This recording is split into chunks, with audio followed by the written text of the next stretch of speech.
Salutations, peuple de Dieu. Merci pour ce que vous représentez pour votre Dieu. Aujourd'hui, dans notre pain dominical, c'est le numéro 14 de pain dominical, le Seigneur nous a mis à cœur de partager un sujet très important, les crises qui nous arrivent.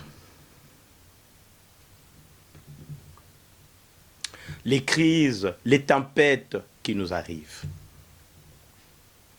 Comment nous nous comportons devant les tempêtes quand on sait qu'on est enfant de Dieu, on est évangéliste, on est pasteur,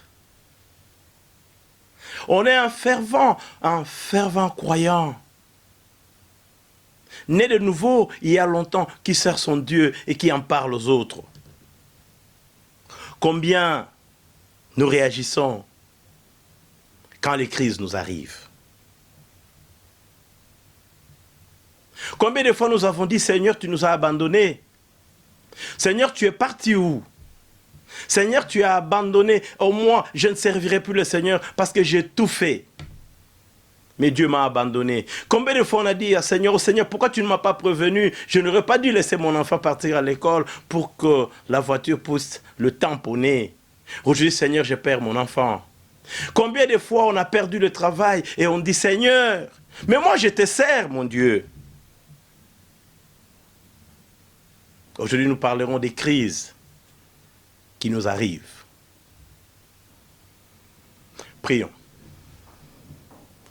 Merci Père Céleste, le Père de notre Seigneur Jésus-Christ,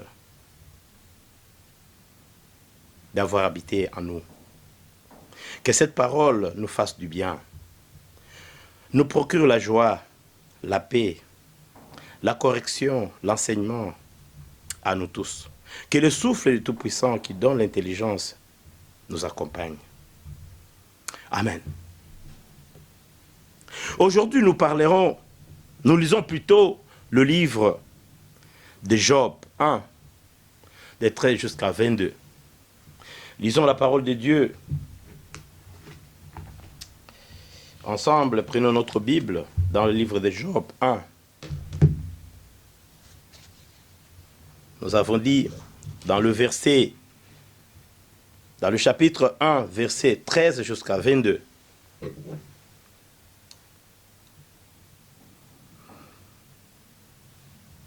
Nous lisons les Saintes Écritures.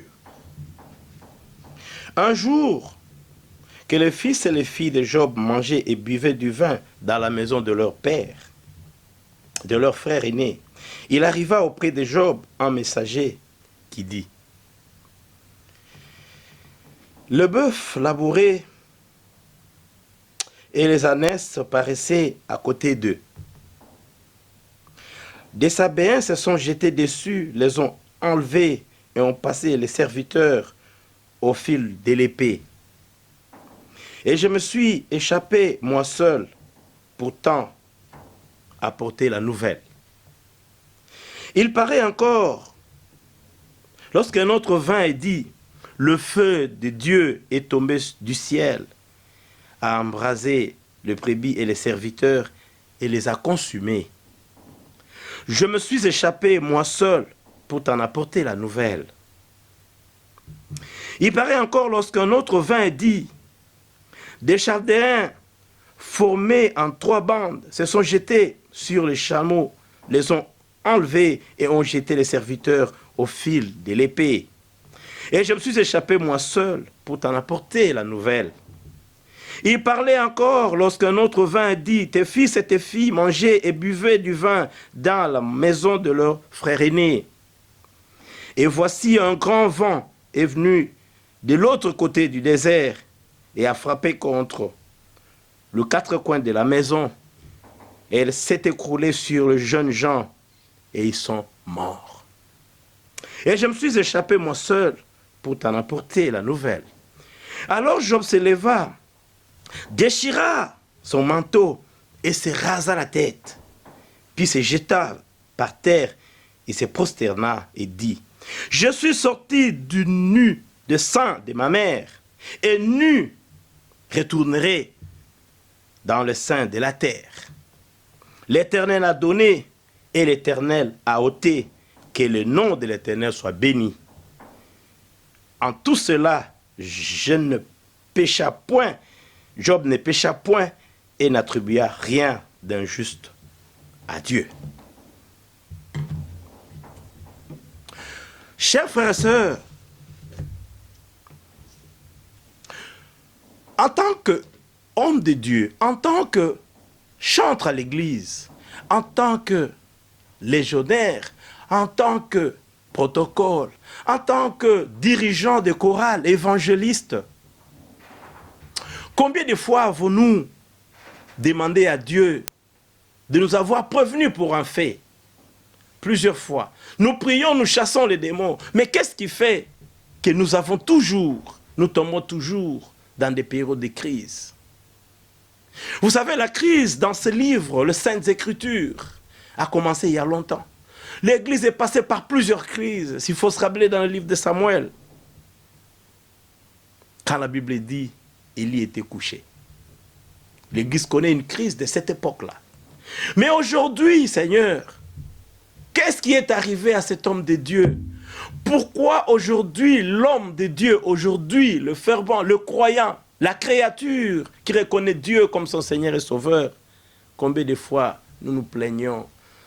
Combien de fois on a abandonné nos foi parce que la crise est arrivée? Voici l'attitude de Job. J'aime bien quand il dit, dans le verset 20 à 21, quand la Bible dit, alors Job se leva, déchira son manteau et se rasa la tête. Puis, se jetant par la terre, il se prosterna et dit, je suis sorti du sein de ma mère. Et nu, je retournerai dans le sein de la terre. L'Éternel a donné et l'Éternel a ôté. Que son nom de l'Éternel, que le nom de l'Éternel soit béni. Combien de fois nous avons eu cette attitude? Oh, je me rappellerai de cette histoire. Un homme de Dieu que j'ai connu dans un voyage à Kinshasa. Je quittais Kinshasa pour aller vers Manyanga, très loin dans le Bas-Congo. Il fallait emprunter la route qui passe vers Kimpese, et on descend. Vous connaissez bien ceux-là qui connaissent Kinshasa. Je travaillais à l'époque à la PNUD. Je faisais mon stage. J'entre dans ce bus que tout le monde entre. Dans ce bus, il y avait de jeunes gens, beaux, grands, qui étaient en train de boire derrière. En train de boire, de fumer. Ils étaient très contents. Moi, je suis entré. À quelques minutes, quand le bus a démarré, j'ai entendu une voix. Quelqu'un qui commençait à prêcher dans le bus. En prêchant, ce jeune homme commençait à taquiner le monsieur. Il dit, mais taisez-vous, comme vous connaissez. Démon, laisse-nous tranquilles. Le gars continue toujours à prêcher. Il continue toujours. Il expliqua la parole de Dieu. Il montra l'importance de la parole de Dieu. Vous allez entendre dans sa voix. C'est un fervent homme de Dieu. On arrive trop près de Kimpese. Le bus fait un faux bond. Parce que lui, il était debout. Il trébucha dans le bus et se cassa la jambe. Il ne pouvait pas supporter. Quand on a avancé, il a dit au chauffeur, non, arrête-toi, je ne peux pas partir comme ça. J'ai très mal. Il fallait qu'il y ait quelqu'un pour l'accompagner. Je me suis fait volontaire. J'ai dit, non, le frère a prêché, laisse-moi l'accompagner. En descendant de ce bus, on commençait à huer sur le monsieur. Démon, tu vois ce que Dieu t'a fait, diable. Tu vois ce que Dieu t'a fait. Tu vois comment, vous, les gens qui prêchez dans des bus, vous êtes des démons. Et on est descendu. En descendant, l'homme s'est présenté auprès de moi et dit, j'ai une grande communauté. Je suis un pasteur. Je suis un homme de Dieu. J'ai le ministère de plus de 25 ans. Je me suis sacrifié pour mon Dieu. J'ai tout fait pour ces dieux. Mais comment Dieu a laissé qu'on m'humilie comme ça? Pourquoi Dieu a laissé ça? Le pasteur a pris la Bible, il l'a jetée. Il a dit, je ne veux plus prier. C'est fini. Dieu m'a humilié. Je me rappellerai toujours de sa face. Je ne pouvais rien lui dire. Le monsieur était furieux. Le pasteur était furieux. Moi, je lui disais toujours, allons à l'église. Et plutôt, allons à l'hôpital. Le pasteur furieux, il jeta tout. Il dit, non, non, non, moi c'est fini. Je ne vais plus prier. Pourquoi Dieu ne m'a pas laissé vaincre ce gens-là? Les démons s'est moqué de moi parce que Dieu a laissé faire.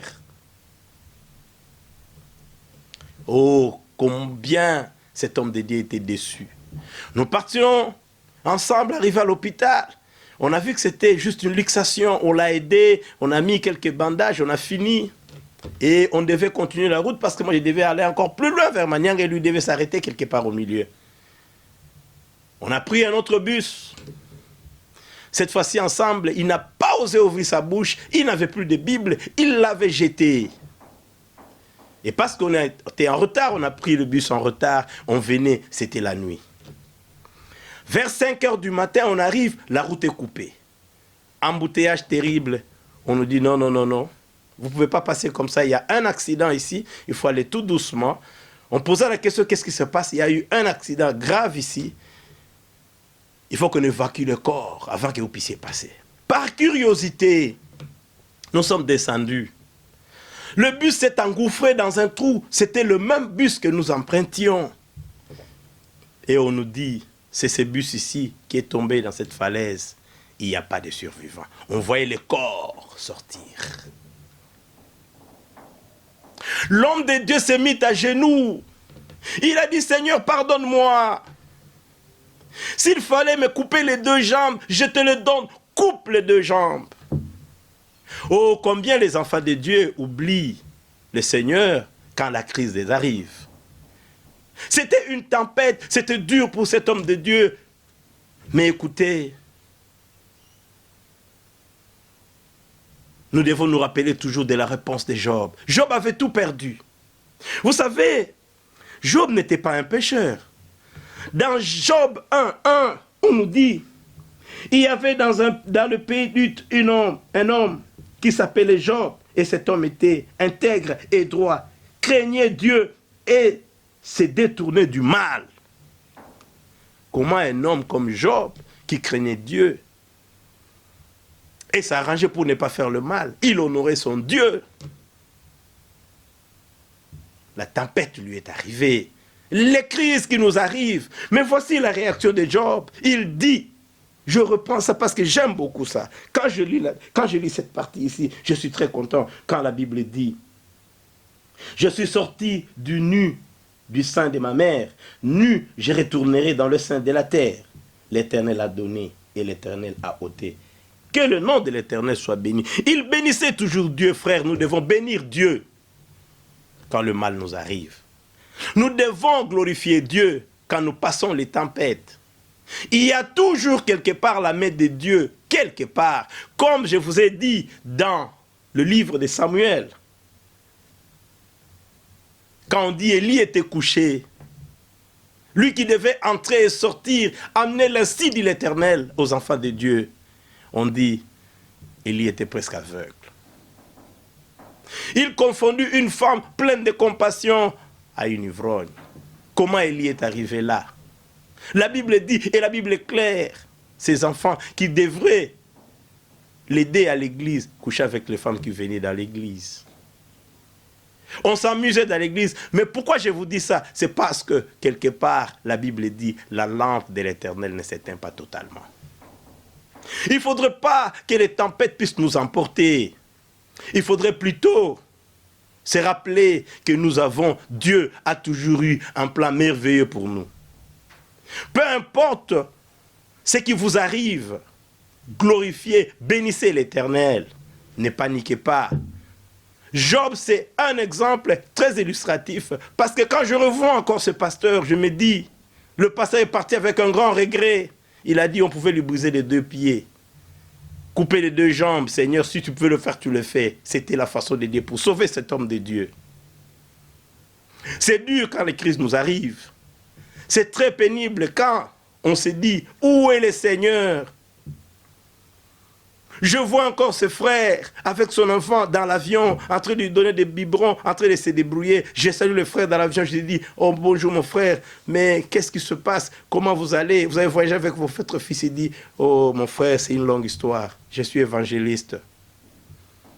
Je suis allé en vacances avec ma femme à Kinshasa.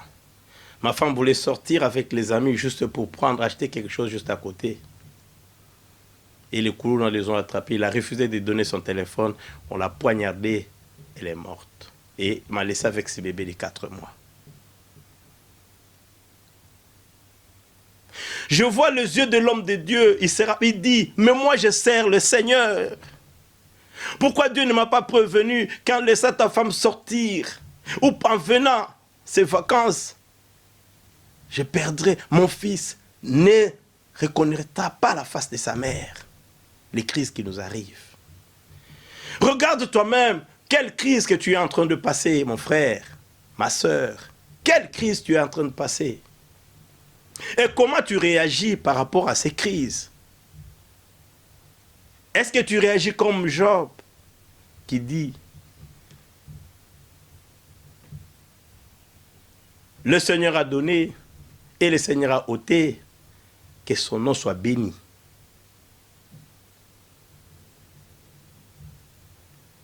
Un enfant de Dieu garde sa fidélité à l'Éternel et se confie à la parole de Dieu, cette sainte écriture, parce qu'il s'est dit, tout passera, mais cette simple parole de Dieu ne passera point.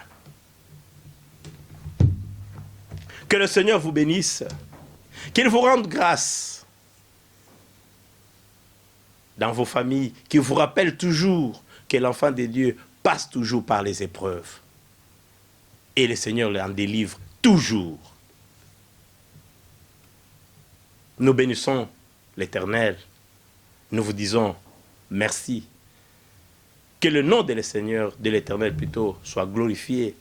Que notre Seigneur Jésus-Christ soit toujours avec vous. Qu'il marche avec nous comme Emmanuel. Qu'il finisse avec nous, vous, comme Oméga. Comme il a commencé avec nous, vous, comme Alpha. Nous vous disons Amen.